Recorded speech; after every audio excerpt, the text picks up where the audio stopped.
Si estás escuchando mi historia en este momento, es porque vale la pena ser contada, así que te pido que te suscribas a mi canal y me eches una mano.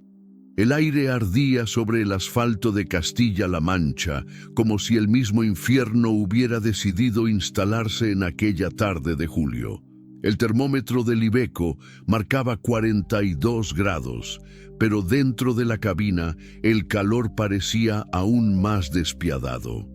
Llevaba conduciendo desde Burgos, con apenas una parada técnica en una gasolinera de Aranda de Duero, donde el café sabía a cartón quemado y la camarera me miró con esa mezcla de indiferencia y cansancio que conocen bien los que vivimos en la carretera.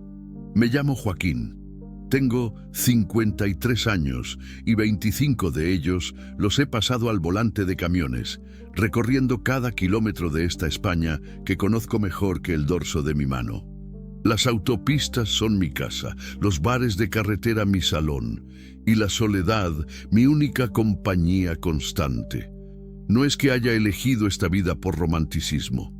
La vida me eligió a mí, después de que mi mujer Carmen muriera en aquel accidente hace 12 años. Después de eso, la casa se volvió un mausoleo de recuerdos que no podía soportar, y la carretera se convirtió en mi refugio. Esa tarde llevaba una carga de maquinaria pesada hacia Almería. Nada especial, un trabajo como cualquier otro que me mantendría ocupado durante 2 días más. El GPS marcaba la NQ, esa arteria que conocía de memoria, pero que siempre conseguía sorprenderme con algo nuevo. Quizás fuera el calor o tal vez la monotonía de la llanura castellana, pero tenía la mente perdida en esos pensamientos que solo surgen cuando el cerebro necesita evadirse del presente. Pensaba en Carmen, como casi siempre hacía cuando la carretera se extendía recta e infinita ante mí. En cómo solía esperarme en la ventana de la cocina cada vez que regresaba de un viaje, con esa sonrisa que hacía que todo el cansancio se desvaneciera de golpe. En cómo me regañaba por fumar demasiado y por no cuidarme lo suficiente. Joaquín, me decía con esa voz suave que aún escucho en mis sueños, algún día vas a necesitar a alguien que cuide de ti y yo ya no estaré aquí. Como si hubiera tenido una premonición. El sol empezaba a declinar hacia el horizonte, tiñendo el cielo de un naranja intenso que contrastaba con el amarillo pajizo de los campos de trigo ya segados. Era una de esas tardes en las que la belleza del paisaje castellano te golpea sin avisar, recordándote por qué esta tierra dura y seca tiene algo que te atrapa para siempre. El viento soplaba fuerte, levantando pequeñas nubes de polvo que danzaban al costado de la carretera como fantasmas dorados. Fue entonces cuando los vi. Al principio pensé que era un espejismo, una de esas ilusiones ópticas que el calor y el cansancio crean en la retina. Pero no. A unos 200 metros, en medio de aquella nada que caracteriza esta parte de La Mancha, distinguí una silueta que corría desesperadamente por el arcén. Era una figura pequeña que se movía con la torpeza de quien huye sin rumbo fijo, tropezando, cayendo, levantándose de nuevo. Aminoré la velocidad instintivamente. El corazón me dio un vuelco cuando me di cuenta de que se trataba de una joven. No tendría más de 20 años, llevaba un vestido azul claro que estaba rasgado y sucio, y corría descalza sobre el asfalto ardiente. Su cabello oscuro, largo hasta la cintura, se agitaba al viento como una bandera negra de desesperación. Fue cuando me acerqué más que vi su rostro. Tenía los ojos enormes, de un color avellana que brillaba con lágrimas y terror puro. Su cara, morena por el sol pero pálida por el miedo, estaba empapada de sudor y llanto. Las mejillas enrojecidas, los labios agrietados y esa expresión de animal acorralado que me atravesó el alma como una flecha. Cuando los faros del camión la iluminaron completamente, se detuvo en seco. Se quedó allí parada, en medio del arcén, mirándome con una mezcla de esperanza y terror que me heló la sangre. Sus piernas temblaban visiblemente, como si fueran a fallarle en cualquier momento. Tenía las plantas de los pies ensangrentadas por correr sobre el asfalto caliente, y el vestido, que debió ser bonito en algún momento, ahora colgaba de su cuerpo delgado como un trapo viejo. Frené el Iveco con una brusquedad que hizo protestar a los frenos. El estruendo del motor diésel se detuvo de golpe, y en el silencio que siguió solo se escuchaba el viento seco de la meseta y los jadeos entrecortados de la joven. Me bajé de la cabina con el corazón martilleándome en el pecho, sin saber muy bien qué esperar. Ella no se movió, se quedó allí, mirándome con esos ojos que parecían contener todo el dolor del mundo. Tenía las manos cruzadas sobre el pecho, protegiéndose instintivamente, y todo su cuerpo irradiaba una vulnerabilidad que me partió el corazón. ¿Estás bien, niña?, le pregunté, manteniendo cierta distancia para no asustarla más de lo que ya estaba. No respondió inmediatamente. Solo me miraba, evaluándome, tratando de determinar si yo representaba una nueva amenaza o la salvación que había estado buscando. Cuando finalmente habló, su voz salió como un susurro quebrado. «Por favor, ayúdeme. Por favor, no me devuelva». Esas palabras se me clavaron en el alma como cristales.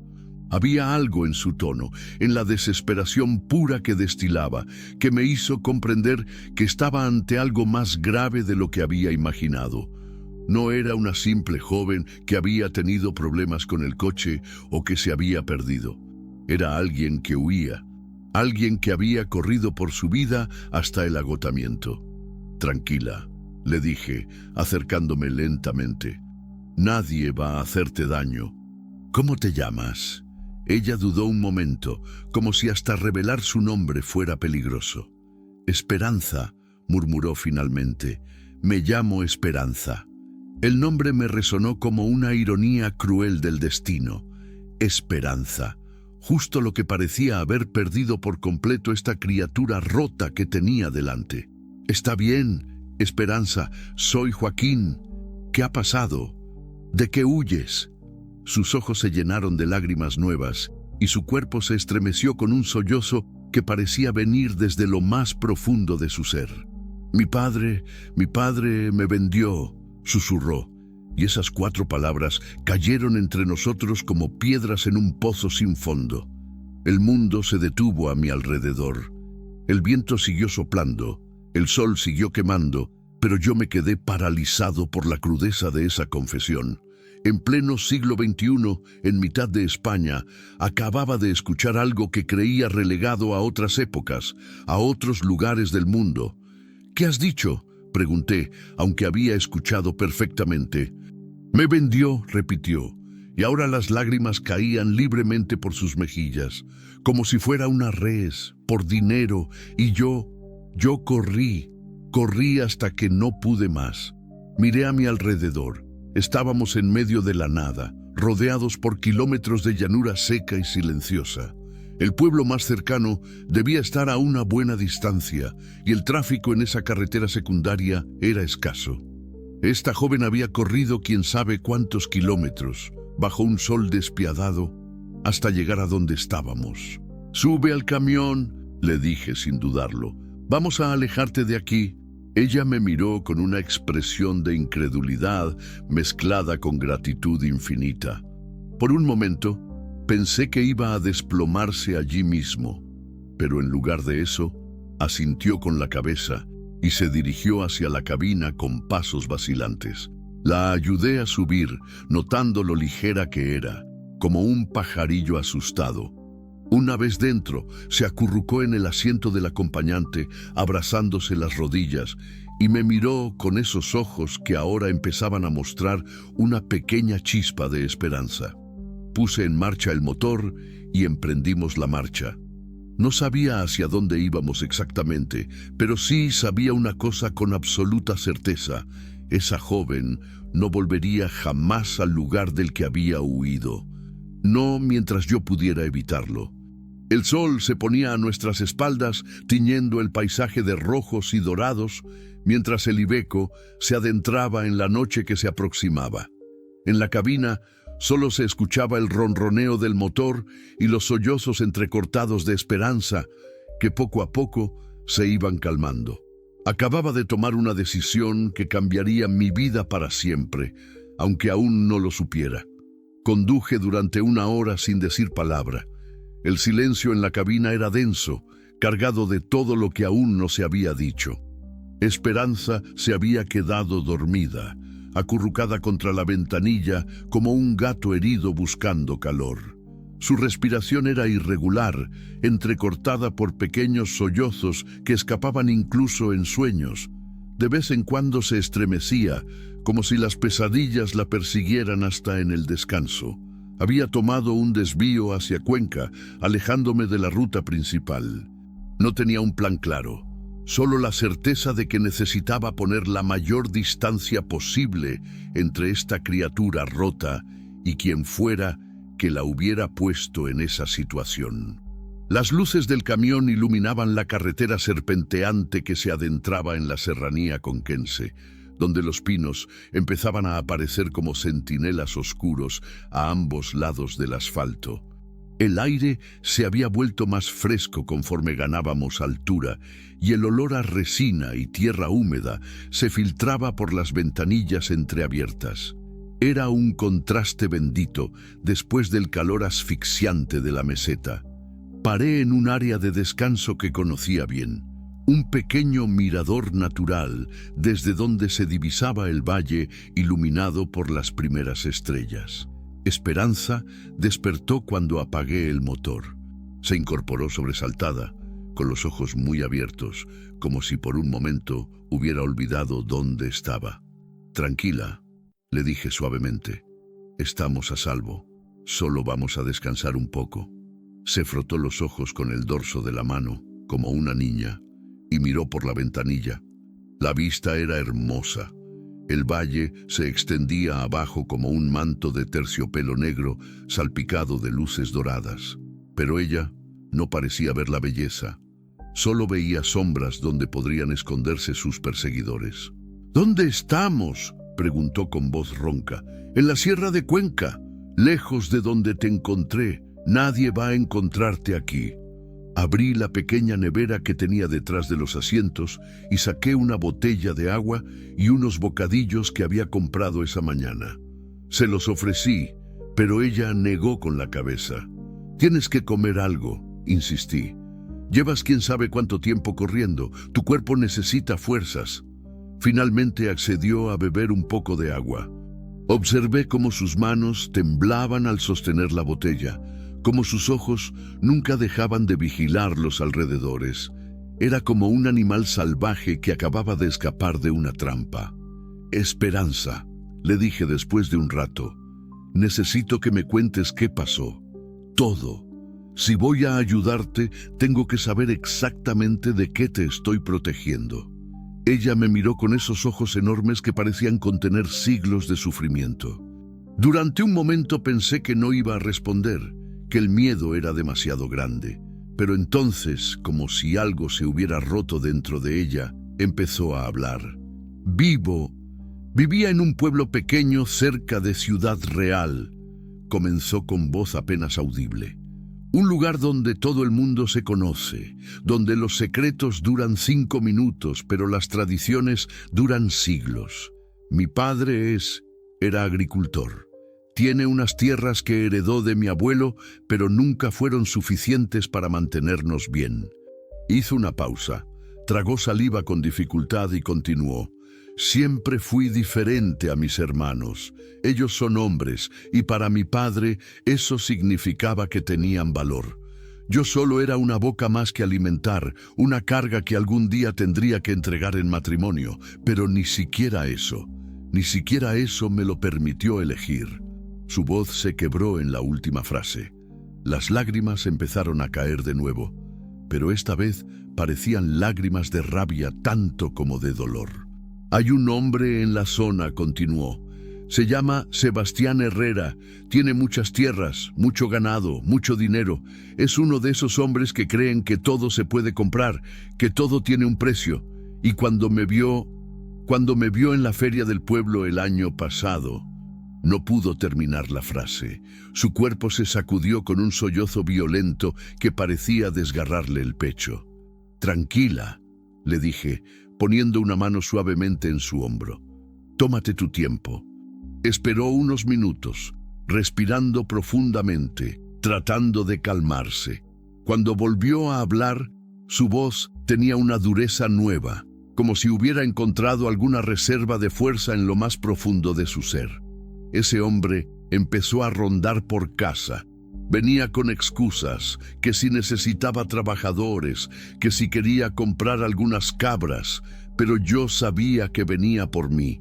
La forma en que me miraba era como si ya fuera suya, como si ya hubiera decidido mi destino. El viento nocturno silbaba entre los pinos, creando una melodía triste que parecía acompañar su relato. Me quedé callado, esperando, sintiendo cómo la rabia empezaba a hervir en mi interior. Hace una semana vino a hablar con mi padre. Se encerraron en la cocina durante horas. Yo estaba en mi cuarto, pero podía oír voces, discusiones. Mi madre lloraba en el patio, pero cuando le pregunté qué pasaba, solo me dijo que rezara mucho. Se secó las lágrimas con la manga rasgada de su vestido. Al día siguiente mi padre me llamó, me dijo que me iba a casar, que Sebastián Herrera había pedido mi mano y que él había aceptado, que era una buena oportunidad para la familia, que ese hombre podría darnos una vida mejor. «¿Y tú qué dijiste?», pregunté, aunque ya conocía la respuesta. Le dije que no quería, que ese hombre me daba miedo, que no lo amaba. Pero mi padre me dijo que el amor era un lujo que no podíamos permitirnos, que una mujer debía obedecer, que esa era la voluntad de Dios. Su voz se volvió más dura, más amarga. Pero eso no era lo peor. Lo peor vino después. Esa misma noche, escuché a mis padres hablando en su habitación. Mi madre le preguntaba a mi padre si había hecho lo correcto, y él le contestó que Sebastián había pagado 25.000 euros por mí. 25.000 euros y 3 novillas de raza. El silencio que siguió fue ensordecedor. Sentí cómo la sangre se me helaba en las venas. Había escuchado historias similares en otros países, en otras culturas, pero nunca pensé que pudiera suceder aquí, en mi España del siglo XXI. «Me vendió», repitió Esperanza, y ahora su voz sonaba hueca, vacía, como si fuera ganado, como si no tuviera alma, ni sueños, ni derecho a decidir sobre mi propia vida. «¿Y tu madre?», pregunté, tratando de controlar la furia que me consumía. «Mi madre lloró toda la noche, pero no hizo nada, nunca hace nada. Lleva 30 años casada con mi padre y nunca le ha llevado la contraria ni una sola vez. Está tan rota por dentro que ya no sabe cómo ser fuerte». Esperanza se giró hacia mí y en sus ojos vi una determinación férrea que contrastaba con su apariencia frágil. «Pero yo no soy como ella. Yo no voy a permitir que me conviertan en un objeto, en una propiedad. Por eso corrí». «¿Cómo escapaste?», le pregunté. Hoy era el día. Sebastián iba a venir a buscarme esta tarde. Mi padre me había dicho que me bañara, que me pusiera mi mejor vestido, que me preparara para ser una buena esposa. Pero cuando vi el coche de ese hombre acercándose por el camino de tierra, algo se despertó dentro de mí, algo salvaje. Sus manos se cerraron en puños mientras recordaba. Salí corriendo por la puerta trasera, atravesé los campos de girasoles, salté las vallas, corrí por los olivares hasta llegar a la carretera. Podía oír gritos detrás de mí, voces que me llamaban, pero no me detuve. Corrí y corrí hasta que las piernas no me sostuvieron más.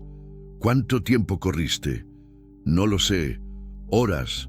El sol estaba en lo alto cuando empecé y ya empezaba a bajar cuando usted me encontró. Creo que recorrí más de 20 kilómetros. Mis pies... Miró hacia abajo. Mis pies están destrozados. Por primera vez me fijé realmente en el estado de sus pies. Estaban hinchados, ensangrentados, con ampollas reventadas y pequeñas piedras incrustadas en la piel.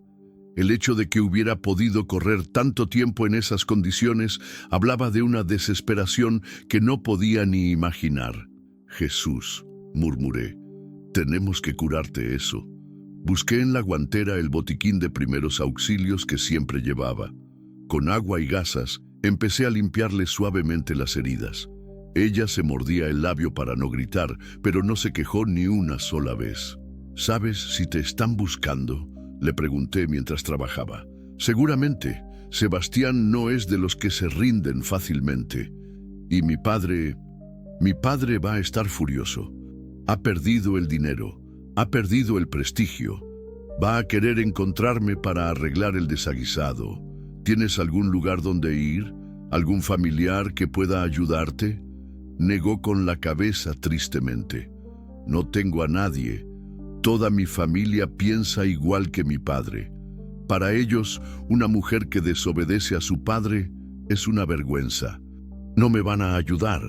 Terminé de vendar sus pies y me quedé mirándola. Esta joven valiente había arriesgado todo por su libertad. Había preferido correr descalza por el campo, sin saber si sobreviviría antes que someterse a una vida de esclavitud disfrazada de matrimonio. «Esperanza», le dije, «quiero que sepas algo. Pase lo que pase, no voy a permitir que te devuelvan allí. Te lo juro por la memoria de mi mujer». Ella me miró con una expresión de incredulidad y gratitud tan intensa que me partió el corazón. «¿Por qué?», susurró. «¿Por qué me ayuda? Ni siquiera me conoce». «Porque todo el mundo merece ser libre», le respondí. «Y porque a veces, cuando la vida te pone a alguien en el camino, es porque se supone que debes hacer algo al respecto». Por primera vez desde que la había encontrado, Esperanza esbozó algo parecido a una sonrisa. Era pequeña, tímida, pero real. «Gracias», murmuró. «Gracias por salvarme». Pero yo sabía que esto era solo el principio. Habíamos ganado la primera batalla, pero la guerra acababa de empezar. Y en algún lugar de la Mancha había un hombre poderoso que no iba a rendirse tan fácilmente. El viento nocturno siguió silbando entre los pinos mientras planificábamos nuestro siguiente movimiento. La noche sería larga, pero por primera vez en mucho tiempo sentía que mi vida tenía un propósito claro: proteger a esta joven valiente, costara lo que costara. Pasamos la noche en la cabina del camión. Yo me quedé despierto, vigilando, mientras Esperanza dormía hecha un ovillo en el pequeño camarote que tenía detrás de los asientos. Cada ruido de la noche me ponía en alerta. El ulular de un búho, el crujir de las ramas mecidas por el viento, el lejano rumor de algún coche que pasaba por la carretera principal. Cualquiera de esos sonidos podría ser el preludio de una amenaza. Al amanecer, cuando los primeros rayos del sol se filtraron entre los pinos y llenaron la cabina de una luz dorada y tibia, tomé una decisión. No podíamos quedarnos a la deriva. Esperanza necesitaba documentos, ropa, un lugar seguro donde recuperarse, y yo necesitaba ayuda. «Buenos días», le dije suavemente cuando vi que abría los ojos. Se incorporó sobresaltada, como si hubiera olvidado dónde estaba, pero al verme se relajó visiblemente. Durante un segundo, en esa luz matutina, pude ver cómo debía haber sido antes de que el miedo se apoderara de su vida. Era hermosa, con esa belleza serena y natural de las mujeres de pueblo, sin artificios ni pretensiones. «¿Ha dormido usted?», me preguntó, notando las ojeras que seguramente tenía. «He descansado lo suficiente. ¿Cómo te sientes?». Se miró los pies vendados y movió los dedos experimentalmente. «Mejor. Duele, pero mejor». Le ofrecí uno de los bocadillos de la noche anterior y esta vez aceptó. La observé comer despacio, pequeños bocados, como si aún le costara creer que estaba a salvo.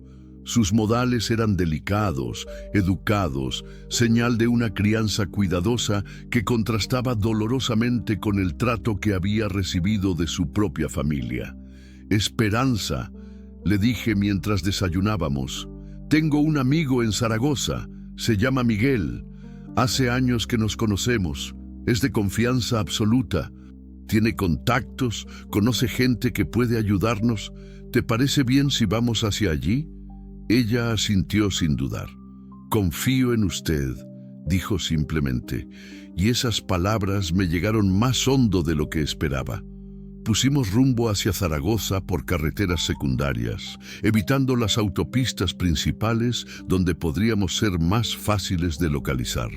El viaje nos llevó por algunos de los paisajes más hermosos de España, los campos de lavanda de Guadalajara que perfumaban el aire matutino, los viñedos de La Rioja que se extendían como un mar verde bajo el sol cada vez más alto, las vegas del Ebro, donde el río serpenteaba entre álamos y chopos. Durante el camino empezamos a conocernos de verdad. Esperanza me contó sobre su infancia, sobre los pequeños momentos de felicidad que había logrado atesorar a pesar de la dureza de su vida familiar. Me habló de su amor por los libros, que leía a escondidas en el granero cuando su padre no la veía. De su sueño de ser maestra, un anhelo que sabía imposible, pero que la había mantenido con vida durante los años más difíciles. Mi madre me enseñó a leer. Me contó mientras atravesábamos un pueblo de Soria donde las casas de piedra se apretujaban alrededor de una iglesia románica. Era lo único que se atrevía a hacer a escondidas de mi padre. Por las noches, cuando él se quedaba dormido, me enseñaba las letras con una vela. Decía que el conocimiento era lo único que nadie me podría quitar nunca. «Tu madre era más valiente de lo que crees», le respondí. «A su manera, te estaba dando armas para luchar». Esperanza se quedó callada un momento reflexionando. «¿Cree que estará bien? Me preocupa lo que mi padre pueda hacerle cuando descubra que me ayudó a escapar. Tu madre sabe cuidarse. Y seguramente, en el fondo, está orgullosa de que hayas tenido el valor que a ella le faltó». Por mi parte, le hablé de Carmen, de los años felices que habíamos pasado juntos, de cómo su muerte había cambiado mi vida por completo. Le conté sobre la soledad de la carretera, sobre las noches en hoteles baratos donde el silencio se volvía ensordecedor, sobre cómo había aprendido a vivir con el dolor como compañero constante. ¿No pensó nunca en volver a casarse?, me preguntó. «No», respondí sin dudar. «Carmen era única. Intentar reemplazarla habría sido una traición a su memoria. Pero debe de ser muy duro estar solo. La soledad duele, pero es un dolor honesto. No engaña, no miente. Sabes exactamente qué esperar de ella».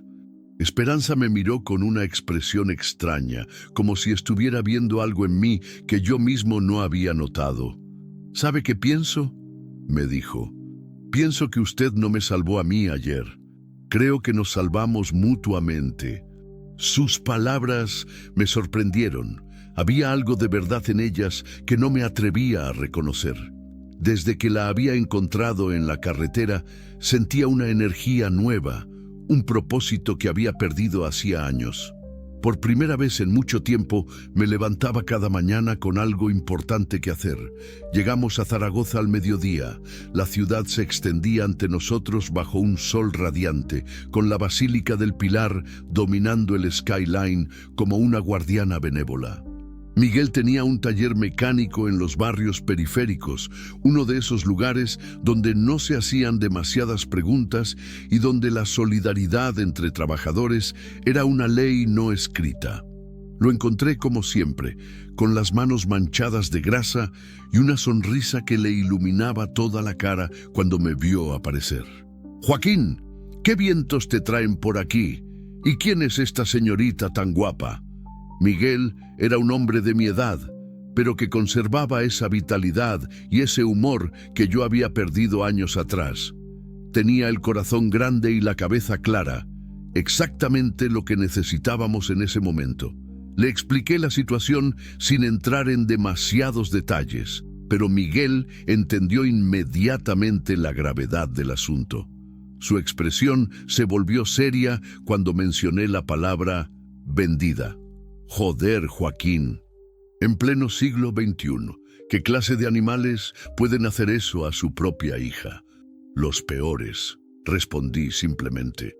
Miguel se dirigió a Esperanza con una suavidad que contrastaba con su aspecto rudo. Niña, aquí estás segura. Joaquín es como un hermano para mí, y cualquier amigo suyo es familia. ¿Qué necesitas? Esperanza, que había permanecido callada durante el encuentro, habló con voz tímida pero firme. Necesito desaparecer. Necesito una nueva identidad, un lugar donde empezar de cero. No tengo dinero, pero puedo trabajar. No me importa en qué. Miguel asintió pensativo. Tengo una prima en Jaca, en los Pirineos. Regenta un pequeño hostal rural. Siempre necesita ayuda y es un lugar donde nadie hace preguntas. ¿Te parece bien la montaña? Los ojos de Esperanza se iluminaron. Me encanta la montaña. Siempre soñé con vivir entre las montañas. Perfecto. Le llamaré esta tarde. En cuanto a la documentación, eso va a ser más complicado, pero tengo contactos. Va a llevar tiempo y va a costar dinero. Yo me hago cargo de los gastos, dije inmediatamente. Joaquín, no puedo permitir que... empezó Esperanza. No se discute, la interrumpí. Tengo ahorros de toda una vida que no sabía en qué gastar. Ahora ya lo sé. Miguel nos invitó a comer en su casa. Su mujer, Rosa, acogió a Esperanza como si fuera una hija que volvía a casa.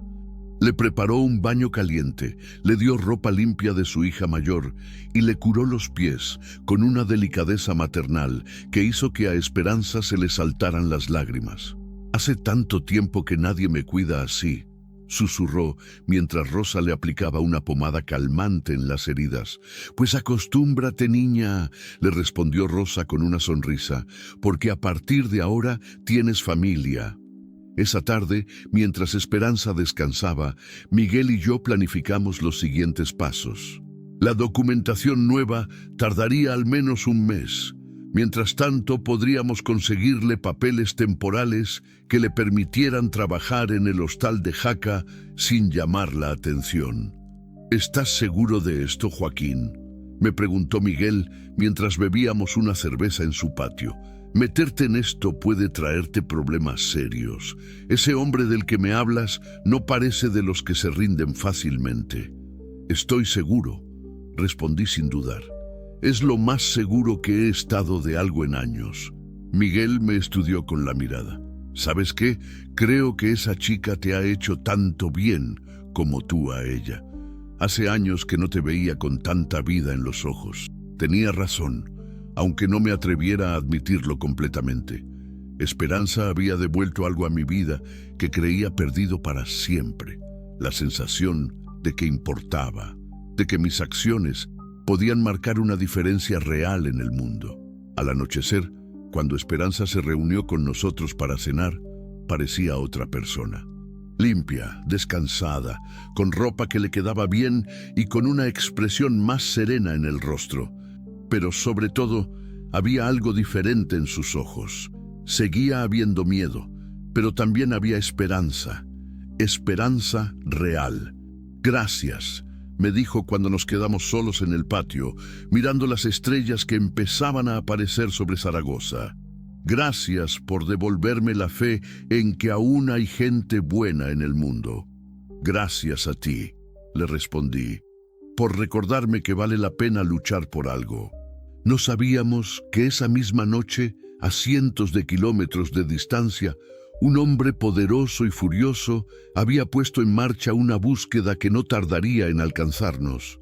No sabíamos que nuestra tranquilidad era solo temporal, que la tormenta que se acercaba sería más violenta de lo que habíamos imaginado. Pero esa noche, bajo las estrellas de Aragón, fuimos felices. Y a veces, eso es todo lo que necesitas para seguir adelante, un momento de felicidad que te recuerde por qué vale la pena luchar. 3 semanas habían pasado desde que llegamos a Jaca. 3 semanas que habían sido como un respiro en medio de una pesadilla. Esperanza trabajaba en el hostal de Pilar, la prima de Miguel, y había florecido como una flor que por fin encuentra tierra fértil. Sus heridas habían sanado, su sonrisa había vuelto, y poco a poco empezaba a parecerse a la joven que debería haber sido siempre. El hostal Los Pirineos era exactamente lo que necesitábamos, un lugar pequeño y acogedor, perdido en un valle entre montañas, donde los huéspedes llegaban buscando paz y tranquilidad. Esperanza había demostrado ser una trabajadora incansable. Limpiaba las habitaciones con una dedicación que rozaba la perfección. Atendía a los clientes con una amabilidad genuina que los conquistaba inmediatamente, y por las tardes ayudaba en la cocina preparando esas comidas caseras que hacían que los turistas volvieran año tras año. Yo había alquilado una habitación en el pueblo, a pocos minutos a pie del hostal. Oficialmente estaba allí de vacaciones, recuperándome de una lesión en la espalda que me impedía conducir el camión por un tiempo. Era una mentira que se sostenía fácilmente. Después de tantos años al volante, cualquiera creería que necesitaba un descanso. Pero la verdad era otra. No podía alejarme de Esperanza, no hasta estar seguro de que estaba completamente a salvo. Y con cada día que pasaba, me daba cuenta de que mi preocupación por ella iba más allá de la simple protección. Se había convertido en algo esencial para mí, como el aire que respiraba. Esa mañana de finales de agosto, el aire en Jaca tenía esa frescura cristalina de la montaña que te llena los pulmones y te hace sentir vivo. Había quedado con Esperanza para desayunar en un pequeño café de la Plaza Mayor antes de que empezara su turno en el hostal. Era nuestra rutina diaria, un momento de tranquilidad que ambos atesorábamos. La encontré sentada en nuestra mesa habitual, junto a la ventana que daba a la Catedral de San Pedro. Llevaba un vestido azul claro que Pilar le había regalado, y su cabello negro brillaba bajo la luz matutina. Cuando me vio llegar, su rostro se iluminó con esa sonrisa que había aprendido a esperar cada día. «Buenos días, Joaquín», me saludó, y en su voz había una calidez que me calentaba el corazón. «Buenos días, preciosa. ¿Has dormido bien?» Como un bebé. Anoche, después de cerrar el hostal, Pilar y yo estuvimos hablando hasta muy tarde. Me contó historias de cuando era joven, de cómo conoció a su marido aquí en estas montañas. Es tan hermoso escuchar historias de amor verdadero. Había algo en su tono, una melancolía sutil que me hizo preguntarme si estaba pensando en su propio futuro, en las posibilidades de amor que se abrían ante ella ahora que era libre. Pedimos el desayuno de siempre: café con leche, tostadas con tomate y jamón serrano, y esos bollos dulces que horneaba María, la panadera del pueblo. Mientras comíamos, Esperanza me contó los planes para ese día. Llegaba un grupo de senderistas franceses y había que preparar un almuerzo especial con productos de la zona. Pilar dice que dentro de unos meses podré encargarme completamente de la cocina, me dijo con orgullo. Está pensando en ampliar el menú, incluir más platos tradicionales aragoneses. «Te mereces todo el éxito del mundo», le respondí, y lo decía sinceramente. «Tienes un don especial para hacer que la gente se sienta como en casa». Se sonrojó ligeramente ante el cumplido, como siempre hacía. A pesar de todo lo que había vivido, conservaba esa inocencia que me desarmaría completamente. Fue entonces cuando mi teléfono sonó. Era Miguel, desde Zaragoza. Su voz sonaba tensa, preocupada. «Joaquín, tenemos un problema gordo». El corazón se me aceleró inmediatamente. «¿Qué pasa? Han estado preguntando por vosotros. Ayer vino un tipo al taller, con pintas de matón. Decía que buscaba a una joven que había desaparecido, que su familia estaba muy preocupada. Tenía una foto de Esperanza». La sangre se me heló en las venas. Miré a Esperanza, que había notado mi cambio de expresión y me observaba con creciente alarma.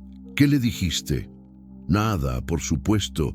Le dije que no había visto a nadie así, pero Joaquín, este tipo no era de los que se rinden fácilmente. Tenía esa mirada, ya sabes, esa mirada de quien está dispuesto a hacer lo que sea necesario. ¿Crees que nos han localizado? No lo sé, pero han estado preguntando en otros talleres, en gasolineras, en hoteles. Están rastreando sistemáticamente. Es cuestión de tiempo que lleguen a Jaca. Cerré los ojos, sintiendo cómo el peso de la realidad caía sobre nosotros como una losa. ¿Qué recomiendas? Que salgáis de ahí. Ya. Hoy mismo si es posible. Tengo un contacto en Francia, en los Pirineos franceses. Un lugar donde podríais estar seguros mientras conseguimos los papeles definitivos. De acuerdo, nos vamos esta misma tarde.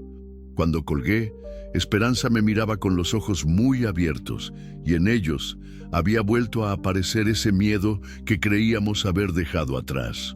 ¿Qué pasa?, susurró. Le expliqué la situación lo más suavemente que pude, pero no había forma de endulzar la realidad. Habían encontrado nuestro rastro y se acercaban. Sabía que esto pasaría, murmuró, y su voz se quebró. Sabía que no podía durar para siempre. «¡Hey!», le dije, tomando sus manos entre las mías. «No vamos a rendirnos, solo tenemos que ser más listos que ellos». Pero cuando regresamos al hostal para recoger sus cosas, nos esperaba una sorpresa que nos heló la sangre. Pilar estaba en la recepción, pálida como un papel, hablando en voz baja con un hombre de unos 40 años, corpulento, vestido con un traje que desentonaba completamente con el ambiente rural del hostal. El hombre nos vio entrar y sus ojos se clavaron inmediatamente en Esperanza. Una sonrisa cruel se dibujó en su rostro. «Ahí está la señorita que andamos buscando», dijo con voz áspera, con acento manchego. Esperanza se pegó a mí instintivamente, temblando. «¿Quién es usted?», le pregunté, interponiéndome entre él y Esperanza. «Soy Ramón Castilla, trabajo para el señor Sebastián Herrera. Vengo a llevarme a la señorita de vuelta a casa. Su familia está muy preocupada». «Esperanza no va a ninguna parte», respondí con toda la firmeza que pude. El hombre se rió, un sonido desagradable que resonó en el pequeño recibidor del hostal. «¿Y usted quién es para decidir eso? ¿Su novio? ¿Su protector? Porque le recuerdo que la señorita es menor de edad y sus padres tienen derechos legales sobre ella». «Esperanza es mayor de edad», repliqué, «y tiene derecho a decidir su propia vida». 20 años cumplidos la semana pasada, confirmó Esperanza con voz temblorosa pero firme. «Soy mayor de edad y no quiero volver». La expresión del hombre se endureció. «Mire, señor», hizo una pausa esperando que dijera mi nombre, pero me quedé callado. «Mire, señor, cómo se llame.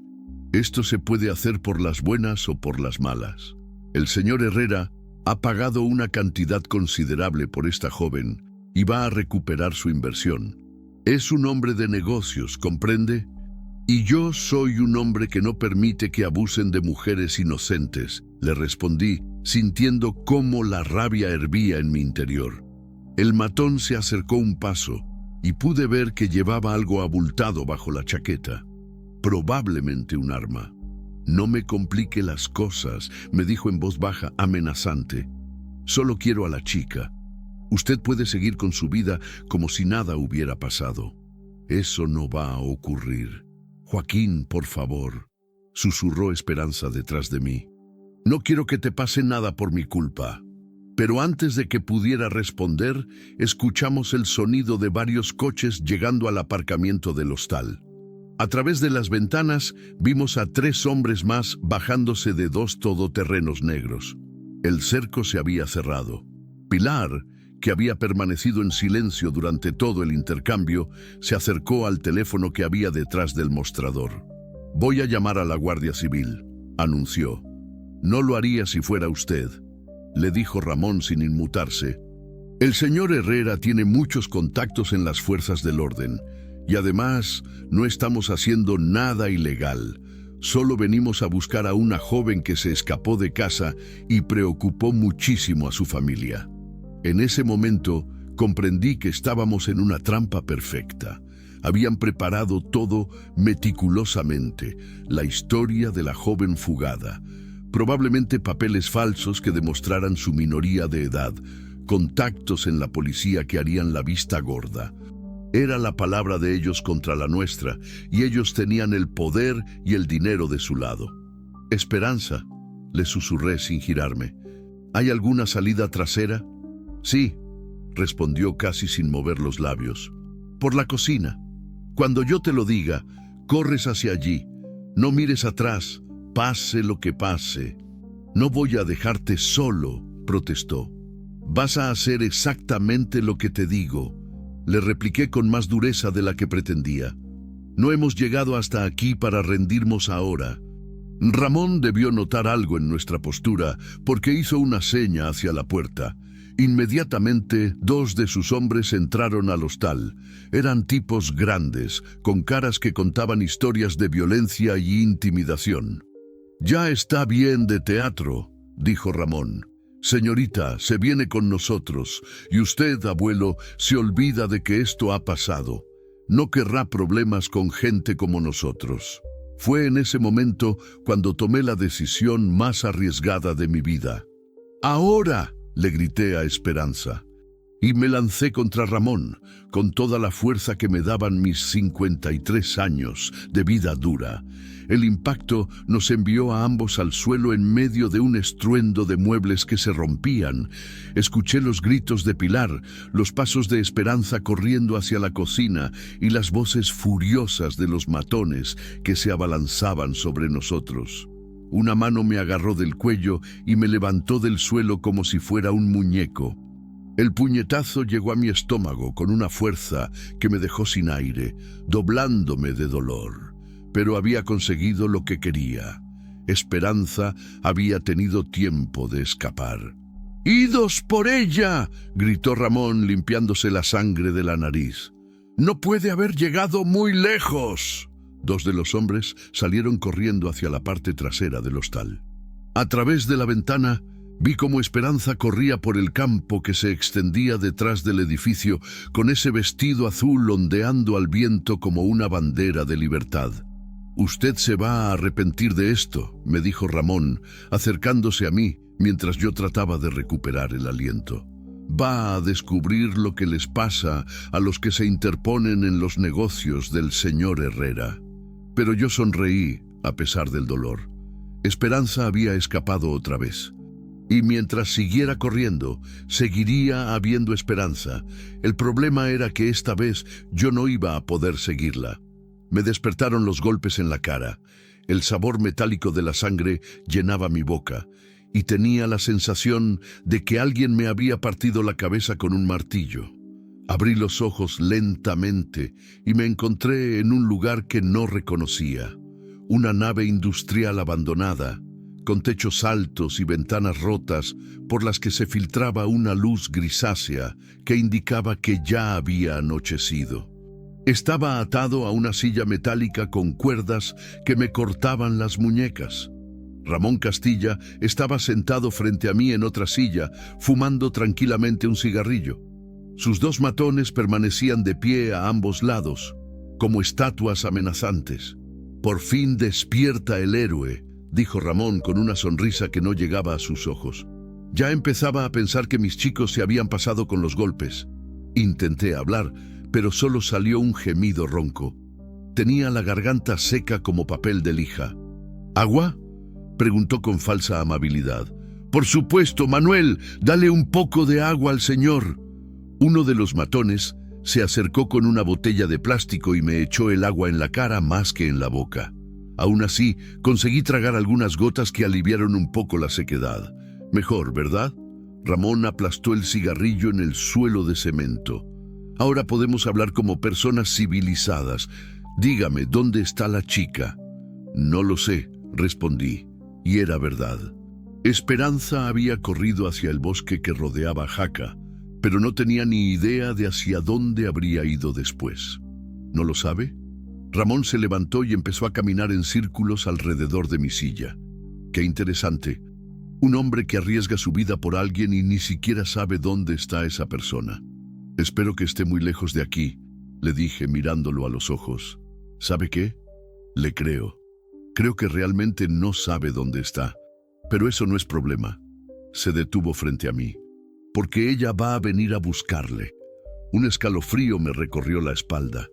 ¿Qué quiere decir? Es muy simple. Vamos a usar las redes sociales, los medios locales. Vamos a contar la historia de un pobre hombre mayor que fue secuestrado por ayudar a una joven fugitiva. Muy emotivo, ¿no le parece? Y cuando ella vea las noticias, su conciencia la traerá de vuelta. La perversidad del plan me golpeó como un puñetazo en el estómago. Conocía a Esperanza lo suficiente para saber que se entregaría sin dudarlo si pensaba que mi vida estaba en peligro. «Es usted un monstruo», le escupí. «Soy un hombre de negocios», replicó sin inmutarse. «Y el señor Herrera ha invertido mucho dinero en esa mercancía. Va a recuperar su inversión. Esperanza no es mercancía, es un ser humano». Ramón se rió, un sonido que resonó siniestro en la nave vacía. «Ser humano, es una mujer. Y una mujer joven y bonita tiene un valor específico en el mercado. El señor Herrera lo sabe, yo lo sé, y usted debería saberlo también si no fuera tan idealista». Me revolví contra las cuerdas, sintiendo cómo se me clavaban más profundamente en las muñecas. «Tranquilo, abuelo, no se lastime innecesariamente. Va a necesitar todas sus fuerzas para cuando ella venga a rescatarle. Esperanza no es tan tonta como usted cree. No va a caer en la trampa». «¿Está seguro?» Ramón sacó un teléfono móvil y empezó a escribir algo. «Vamos a hacer una pequeña prueba». 5 minutos después, uno de los matones entró con una cámara de vídeo. Durante la siguiente hora, grabaron varios vídeos en los que yo aparecía claramente golpeado y atado, mientras Ramón, fuera de cámara, explicaba que habían rescatado a un hombre mayor que había sido secuestrado por una joven desesperada y peligrosa. «Perfecto», dijo Ramón cuando terminaron. «Manuel va a subir esto a internet ahora mismo. En unas horas, todo Aragón estará hablando de la pobre víctima que somos nosotros y de la peligrosa fugitiva que la policía debe encontrar». Sabía que tenía razón. En la era de las redes sociales, una historia como esa se volvería viral en cuestión de horas, y Esperanza, estuviera donde estuviera, acabaría viéndola. Las horas que siguieron fueron las más largas de mi vida. Permanecí atado a esa silla, con el cuerpo dolorido y la mente torturada por la impotencia. Ramón y sus hombres se turnaban para vigilarme, pero en general me ignoraban. Para ellos, yo ya no era una amenaza, solo un cebo esperando a que picara el pez. Fue cerca de la medianoche cuando escuché el primer ruido extraño, un sonido metálico, como si algo hubiera golpeado contra una de las paredes exteriores de la nave. Ramón, que estaba medio dormido en una silla, se incorporó inmediatamente. «¿Has oído eso?», le preguntó a Manuel. «Debe ser un gato, o el viento». Pero el ruido se repitió, esta vez más claramente. Pasos. Alguien caminaba alrededor del edificio. «Ve a echar un vistazo», le ordenó Ramón al segundo matón. El hombre salió por la puerta principal. Durante unos minutos no se oyó nada. Luego, un grito ahogado, seguido de silencio. «¡Javier!», gritó Manuel. «¡Javier! ¡Responde!». Silencio. Ramón se había puesto en pie, con la mano metida en la chaqueta donde seguramente llevaba una pistola. «Quédate con él», le dijo a Manuel señalándome. «Voy a ver qué coño está pasando». Pero antes de que pudiera moverse, las luces se apagaron de golpe. La nave quedó sumida en una oscuridad casi total, apenas rota por la débil luz que se filtraba por las ventanas rotas. «¡Mierda!». La voz de Ramón sonó nerviosa por primera vez. «Manuel, enciende la linterna». El haz de luz de una linterna barrió la nave, creando sombras danzantes que parecían moverse con vida propia. En la entrada principal, apenas visible, se distinguía una silueta. «¿Quién está ahí?», gritó Ramón. «¡Identifíquese!». La silueta no respondió, pero empezó a moverse hacia nosotros. Era pequeña, delgada, femenina. «Es ella», susurró Manuel. «Es la chica». «¡Esperanza, no!», grité con todas mis fuerzas. «Es una trampa, vete de aquí». Pero ella siguió avanzando. Cuando la luz de la linterna la iluminó completamente, casi no la reconocí. Había cortado su hermoso cabello negro hasta los hombros, llevaba ropa oscura de montañero y en sus ojos había una determinación férrea que no había visto nunca antes. «Déjenlo en paz», dijo con voz firme. «Han venido por mí. Aquí estoy». Ramón se relajó visiblemente. «Muy bien, muy sensata. Manuel, ata las manos de la señorita. Con cuidado, que es mercancía delicada». Pero cuando Manuel se acercó a Esperanza, algo inesperado ocurrió. Ella se movió con una agilidad que dejó a todos sorprendidos. Esquivó las manos del matón y de algún lugar de su ropa sacó algo que brilló a la luz de la linterna. El spray de pimienta dio de lleno en la cara de Manuel, que se desplomó aullando de dolor y llevándose las manos a los ojos. En la confusión que siguió, Esperanza se lanzó hacia donde estaba yo y empezó a cortar las cuerdas con una navaja que había sacado de su bota. «¿Cómo?», empecé a preguntar. «Pilar tiene un hermano que era militar», me susurró mientras trabajaba febrilmente en los nudos. Me enseñó algunas cosas útiles. «¡Quieta ahí!», la voz de Ramón rugió en la oscuridad y el sonido del seguro de una pistola al quitarse resonó como un trueno.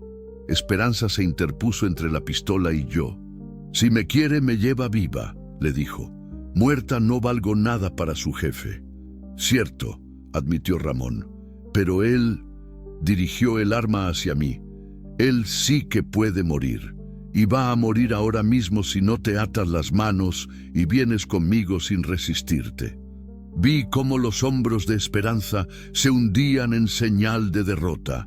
Había sido valiente, increíblemente valiente, pero la realidad se imponía. No podíamos ganar contra un hombre armado. Fue entonces cuando escuchamos las sirenas. Al principio, lejanas, como un rumor, pero se acercaban rápidamente, cada vez más fuertes, cada vez más cerca. «¿Qué coño?». Ramón corrió hacia una de las ventanas. Las luces azules y rojas de los coches de la Guardia Civil iluminaron las paredes de la nave como un espectáculo de fuegos artificiales. Había por lo menos 4 vehículos, quizás más. «¡Es una trampa!», gritó Ramón, girándose hacia nosotros. «¿Habéis llamado a la policía?». «No hemos llamado a nadie», respondió Esperanza, pero en su voz había algo que me hizo sospechar que no estaba diciendo toda la verdad. Una voz amplificada resonó desde el exterior. «Atención, tienen el edificio rodeado, salgan con las manos en alto». Ramón maldijo en voz baja. Manuel seguía en el suelo, gimiendo y frotándose los ojos enrojecidos. El tercer matón había desaparecido, probablemente inconsciente en algún lugar del exterior. «Se acabó», le dije a Ramón. «Suelte el arma y entréguese». Él me miró con una expresión de odio puro. «Esto no ha terminado», siseó. «El señor Herrera tiene contactos en todas partes. Saldremos de esta y cuando lo hagan, estarán en prisión durante muchos años», lo interrumpió una voz desde la entrada. Era un sargento de la Guardia Civil, acompañado de otros 4 agentes armados con fusiles. Sus linternas iluminaron toda la nave, eliminando las sombras donde Ramón podría haberse escondido. «¡Suelte el arma inmediatamente!». Ramón miró alrededor, evaluando sus opciones. No tenía ninguna. Lentamente dejó caer la pistola al suelo. Manos arriba, contra la pared. Mientras los guardias civiles arrestaban a Ramón y a Manuel, el sargento se acercó a nosotros. «¿Se encuentran bien?». Sí, respondí, aunque todo mi cuerpo protestaba por las horas atado a la silla. ¿Cómo nos han encontrado? El sargento miró a Esperanza con una expresión extraña. La señorita nos llamó hace 3 horas. Nos dijo exactamente dónde estarían y qué estaba pasando. Me giré hacia Esperanza, incrédulo. ¿Cómo sabías dónde estaba?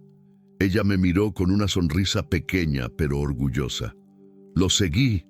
Cuando me llevaron, no me fui corriendo sin más. Lo seguí a distancia, vi a dónde te traían. Luego volví al pueblo, hablé con Pilar y llamamos a la Guardia Civil. Pero, ¿y el vídeo? ¿Cómo sabías lo del vídeo? No lo sabía, pero sabía que tenían que tener algún plan para atraerme y sabía que usarían algo relacionado contigo. Así que decidí adelantarme. La admiración que sentí en ese momento por esta joven valiente fue tan intensa que casi me dolió físicamente. Había arriesgado todo para salvarme, pero lo había hecho con inteligencia, con planificación, con una frialdad que hablaba de una fuerza interior que yo había subestimado completamente. Esperanza, le dije cuando los guardias civiles nos permitieron sentarnos en una de las ambulancias que habían llegado al lugar. Eres la persona más valiente que he conocido en mi vida. No, respondió, tomando mi mano entre las suyas. La persona más valiente eres tú. Te lanzaste contra ese hombre para que yo pudiera escapar. Nadie había arriesgado nunca su vida por mí, y lo volvería a hacer 1000 veces. Nos quedamos allí sentados en la parte trasera de la ambulancia mientras los paramédicos nos revisaban las heridas y los guardias civiles tomaban declaración a los detenidos. Por primera vez en horas me permití creer que quizás, finalmente, habíamos ganado. Pero la mirada que Ramón me lanzó cuando se lo llevaban esposado me recordó que hombres como Sebastián Herrera no se rendían fácilmente. Esta batalla estaba ganada, pero la guerra aún no había terminado. Sin embargo, mientras sentía la mano cálida de Esperanza en la mía y veía cómo el amanecer empezaba a teñir de rosa las montañas del Pirineo, supe que pase lo que pasara, ya no estaríamos solos. Habíamos forjado algo más fuerte que el miedo, más poderoso que el dinero de cualquier terrateniente. Habíamos forjado una alianza inquebrantable. Y eso, me dije mientras las primeras luces del día iluminaban nuestros rostros cansados pero esperanzados, era algo que ningún Sebastián Herrera del mundo podría comprar o destruir. 6 meses después, me desperté con el sonido de la lluvia golpeando suavemente contra los cristales de la ventana. No era la lluvia dura y fría del norte, sino esa lluvia tibia y constante de la primavera extremeña que hace que la tierra despierte y reverdezca. Me quedé unos minutos más en la cama, escuchando ese sonido que había aprendido a amar, sintiendo cómo la paz se extendía por mi cuerpo como un bálsamo. Había cambiado mucho desde aquella noche en la nave industrial de Jaca. Ya no era el camionero solitario que recorría España huyendo de sus fantasmas. Ahora tenía un hogar, tenía una familia, tenía un futuro. La pequeña finca que habíamos comprado en las afueras de Mérida era exactamente lo que necesitábamos, lo suficientemente alejada de las rutas principales para vivir en tranquilidad, pero lo bastante cerca de la civilización para no sentirnos aislados. 20 hectáreas de olivares centenarios, una casa de piedra del siglo XVIII que habíamos restaurado con nuestras propias manos y la paz de saber que por fin estábamos verdaderamente seguros. El juicio contra Sebastián Herrera y su banda había terminado 3 meses atrás. La investigación de la Guardia Civil había destapado una red de tráfico de personas mucho más amplia de lo que habíamos imaginado. Esperanza no había sido la primera joven vendida por familias desesperadas, ni habría sido la última si no los hubieran detenido. Herrera había sido condenado a 12 años de prisión, Ramón a 8, y los demás matones a penas menores pero significativas. Lo más importante de todo era que el testimonio valiente de Esperanza había animado a otras víctimas a dar el paso y denunciar. Habíamos recibido cartas de agradecimiento de familias de toda España, de jóvenes que ahora eran libres gracias a la valentía de una chica de 20 años que había preferido correr descalza por una carretera antes que someterse a la esclavitud. Me levanté despacio, con esos movimientos pausados que había aprendido a disfrutar. Ya no tenía prisa por llegar a ningún sitio, ya no huía de nada. Bajé a la cocina, donde el aroma del café recién hecho me indicó que Esperanza ya estaba despierta.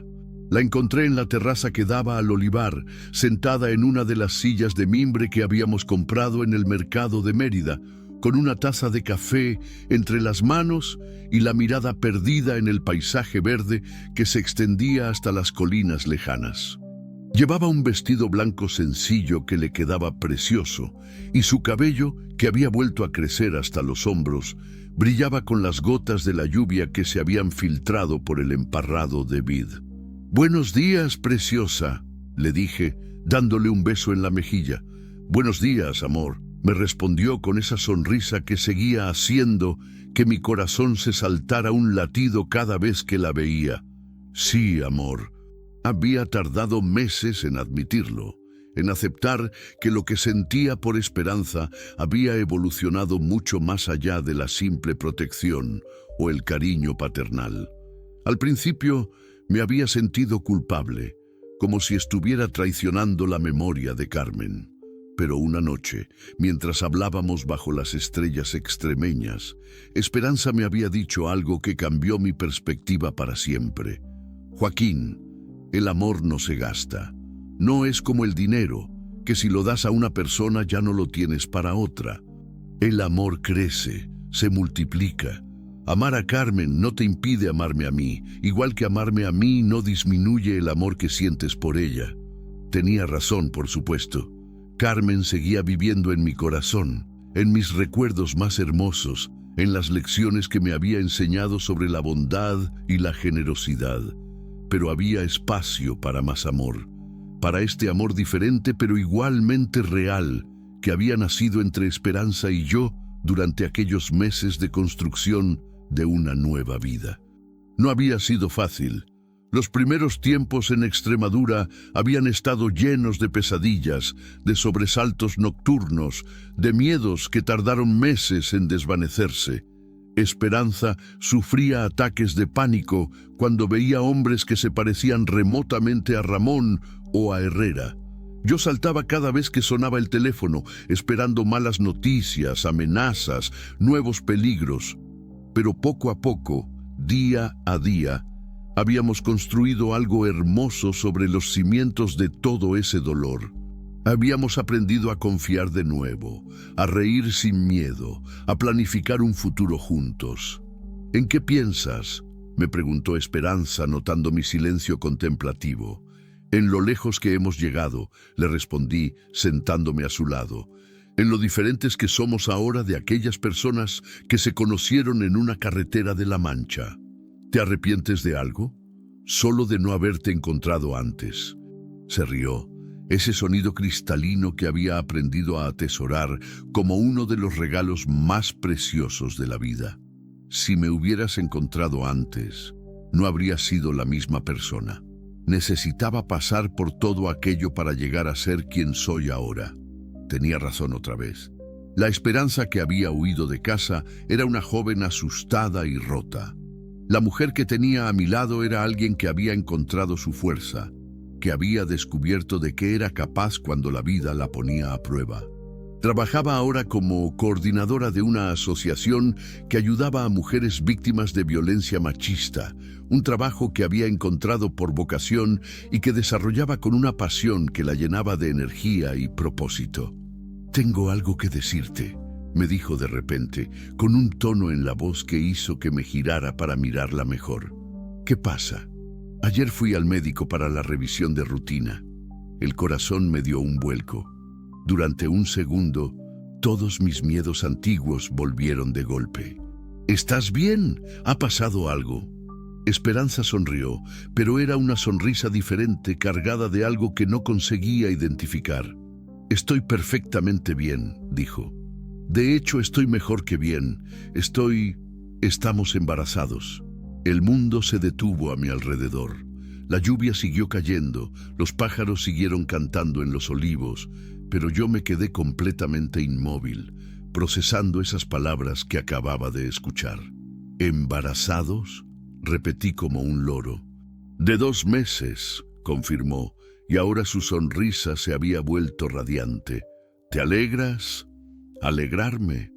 A los 54 años, cuando había dado por perdida cualquier posibilidad de ser padre, cuando había aceptado que mi línea familiar terminaría conmigo, Esperanza me estaba dando el regalo más increíble que podía imaginar. ¿Alegrarme?, conseguí decir finalmente. Esperanza, es lo más maravilloso que me ha pasado en la vida. Me levanté de la silla y la tomé en brazos, dando vueltas en la terraza mientras ella se reía y protestaba que me iba a dar un infarto del esfuerzo. La besé con toda la pasión y la gratitud que sentía, con todo el amor que había crecido en mi corazón durante esos meses increíbles. Va a ser una niña, me susurró al oído cuando finalmente la dejé en el suelo. ¿Ya lo sabes? No, es demasiado pronto para saberlo, pero lo siento, sé que va a ser una niña y sé cómo la vamos a llamar. ¿Y cómo? Carmen, dijo simplemente. Si te parece bien, claro. Las lágrimas me llenaron los ojos sin que pudiera evitarlo. Era perfecto.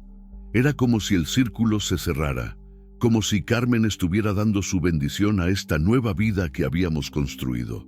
Me parece perfecto, conseguí decir entre lágrimas. Carmen es un nombre precioso. Nos quedamos allí abrazados bajo la lluvia tibia de Extremadura, rodeados por el verdor de nuestros olivos, sintiendo cómo una nueva vida crecía en el vientre de Esperanza y cómo nuestro futuro se extendía ante nosotros lleno de posibilidades infinitas. Esa tarde, después de llamar a Miguel y a Rosa para contarles la noticia, decidimos dar un paseo por el pueblo. Mérida era una ciudad que había aprendido a amar por su mezcla perfecta de historia antigua y vida moderna. Las ruinas romanas convivían naturalmente con bares donde los lugareños tomaban cerveza y tapas, y el teatro romano seguía acogiendo representaciones que emocionaban tanto como hace 2000 años. Mientras caminábamos por las calles empedradas, pasando junto al puente romano que cruzaba el Guadiana, Esperanza me contó sus planes para el futuro. Quería seguir trabajando con la asociación hasta que el embarazo estuviera muy avanzado, luego tomarse un tiempo para disfrutar de la maternidad y después volver gradualmente a ayudar a otras mujeres que pasaran por situaciones similares a la suya. Quiero que nuestra hija crezca sabiendo que puede elegir su propio camino, me dijo mientras nos sentábamos en un banco junto al río, que nadie va a decidir por ella qué debe hacer con su vida. Lo sabrá, le prometí. Y sabrá también que tiene padres que la aman incondicionalmente y que siempre la van a apoyar en lo que decida hacer. ¿Padres?, me preguntó con una sonrisa traviesa. ¿Eso significa que me vas a pedir matrimonio en algún momento? Me reí, pero era una pregunta que había estado rondando mi cabeza durante semanas. ¿Te casarías conmigo si te lo pidiera? Depende de cómo me lo pidieras, respondió, y sus ojos brillaban con diversión. ¿Qué tal ahora mismo?, le dije poniéndome de rodillas en el suelo empedrado, sin importarme las miradas curiosas de los paseantes que pasaban por allí. Joaquín, ¿qué haces?, susurró, entre la risa y la sorpresa. Esperanza, le dije, tomando sus manos entre las mías. No tengo un anillo que ofrecerte ahora mismo, pero tengo algo mejor. Tengo un corazón que te pertenece completamente, una vida que quiero compartir contigo hasta el último día, y la promesa de que nunca, jamás, permitiré que nadie vuelva a hacerte daño. ¿Te casarías conmigo? ¡Sí!, gritó, y su voz resonó por toda la plaza. Sí, sí, 1000 veces sí. La gente que había estado observando la escena estalló en aplausos. Una pareja mayor que estaba sentada en otro banco se acercó para felicitarnos y antes de que nos diéramos cuenta, estábamos rodeados de desconocidos que compartían nuestra alegría como si fuera propia. España es así, me dijo más tarde Esperanza mientras volvíamos a casa con las manos entrelazadas. Cuando alguien es feliz, todos somos un poco más felices. Tenía razón. Este país que nos había visto sufrir tanto, también nos había acogido en nuestro renacimiento. Las mismas carreteras que habían sido testigo de la huida desesperada de Esperanza, ahora eran caminos de esperanza hacia un futuro lleno de amor. Esa noche, mientras la lluvia seguía cayendo suavemente sobre nuestros olivos, nos quedamos despiertos hasta muy tarde, planificando la boda, hablando de nombres para la niña que vendría, soñando con la vida que íbamos a construir juntos. ¿Sabes qué es lo más increíble de todo esto?, me dijo Esperanza poco antes de quedarse dormida, acurrucada contra mi pecho. ¿Qué? Que todo empezó con una huida. Yo corriendo por mi vida en una carretera de La Mancha, tú huyendo de tu dolor en las carreteras de España, y al final lo que nos salvó no fue huir, sino encontrarnos y decidir quedarnos. Sus palabras se quedaron conmigo mientras ella se dormía en mis brazos. Tenía razón, como siempre. Durante años, ambos habíamos estado huyendo. Ella de un futuro que otros habían decidido por ella, yo de un pasado que me dolía demasiado para enfrentarlo. Pero cuando nuestros caminos se cruzaron en esa carretera ardiente de Castilla-La Mancha, algo cambió. Dejamos de huir y empezamos a construir. Y lo que habíamos construido era hermoso. Una relación basada en el respeto mutuo, el amor verdadero y la comprensión profunda de lo que significaba haber sufrido y haber sobrevivido. Una nueva familia que crecía en el vientre de Esperanza. Un hogar en esta tierra generosa de Extremadura que nos había acogido con los brazos abiertos. Al día siguiente me desperté antes del amanecer, como había hecho durante tantos años de vida en la carretera. Pero esta vez no fue por costumbre o por necesidad de continuar un viaje interminable. Me desperté porque quería ver cómo el sol nacía sobre nuestros olivos, porque quería disfrutar de esos momentos de quietud antes de que Esperanza despertara, porque quería saborear cada segundo de esta felicidad que aún me parecía demasiado buena para ser real. Salí al patio con una taza de café y me senté en el mismo lugar donde Esperanza me había dado la noticia del embarazo el día anterior. El cielo estaba despejado después de la lluvia y las primeras luces del alba teñían las colinas de un rosa dorado que quitaba el aliento. Pensé en Carmen como hacía casi todas las mañanas, pero ya no era un pensamiento doloroso. Era más bien como una conversación silenciosa con una vieja amiga, contándole sobre mi nueva vida, pidiéndole su bendición, agradeciéndole todo lo que me había enseñado sobre el amor. «Creo que te gustaría», le dije en voz baja al viento matutino. «Creo que estarías orgullosa de cómo he aprendido a ser feliz otra vez». El viento movió las hojas de los olivos como si fuera una respuesta, y por un momento juro que pude sentir la presencia cálida de Carmen, dándome su aprobación, despidiéndose definitivamente para que yo pudiera seguir adelante sin culpa ni dolor. Cuando Esperanza se despertó, me encontró allí todavía, sonriendo a las montañas. «¿En qué piensas?», me preguntó, sentándose a mi lado. «En que hoy es el primer día del resto de nuestras vidas», le respondí. «Qué cursi», se rió. «Pero bonito y verdadero», añadí tomando su mano. «Todo lo que viene a partir de ahora va a ser nuevo. Todo va a ser nuestro». Nos quedamos allí sentados, viendo cómo el sol se alzaba completamente sobre el horizonte, bañando de luz dorada la tierra que ahora era nuestro hogar. Esperanza puso mi mano sobre su vientre, donde crecía nuestra hija, y sentí bajo mis dedos el latido suave de una nueva vida. «Gracias», le susurré. «¿Por qué?». por enseñarme que nunca es demasiado tarde para empezar de nuevo, por demostrarme que el amor verdadero existe y que vale la pena luchar por él, por darme una segunda oportunidad de ser feliz. Gracias a ti, me respondió, por salvarme la vida. Y no me refiero solo a aquella tarde en la carretera. Me refiero a todos los días desde entonces. El sol estaba ya alto cuando decidimos levantarnos para empezar nuestro día. Teníamos mucho que hacer: llamar a nuestras familias adoptivas para contarles lo del compromiso, empezar a planificar la boda, preparar una de las habitaciones de la casa para convertirla en cuarto de bebé.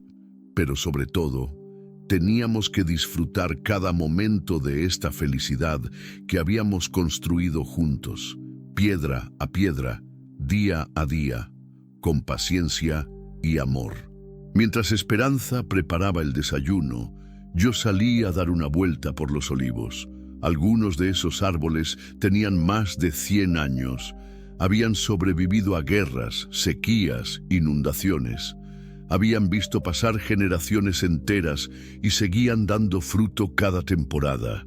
Seguían ofreciendo su sombra generosa a quien la necesitara. Era una buena metáfora para lo que habíamos aprendido Esperanza y yo.